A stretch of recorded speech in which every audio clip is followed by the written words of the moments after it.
कुछ सफ़र ऐसे होते हैं जिन्हें जितना आगे बढ़ाओ उतना ही पीछे छूटी दुनिया छोटी लगने लगती है।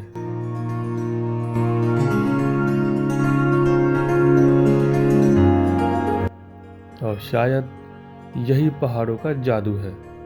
ये सिर्फ रास्ते नहीं बदलते, नज़रिए भी बदल देते हैं।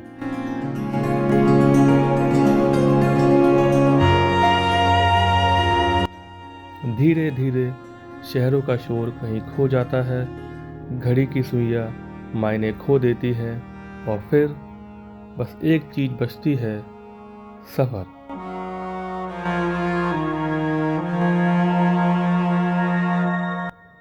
एक ऐसा सफ़र जहाँ हर मोड़ एक नई कहानी लेकर खड़ा होता है, जहाँ हर घाटी अपने भीतर अनगिनत किस्से समेटे बैठी होती है और जहाँ हर रास्ता तुम्हें थोड़ा और आगे बुलाता रहता है।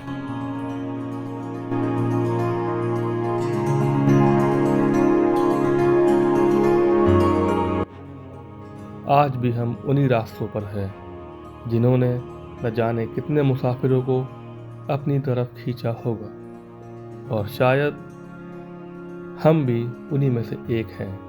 तो चलिए एक बार फिर पहाड़ों के साथ सफ़र को आगे बढ़ाते हैं।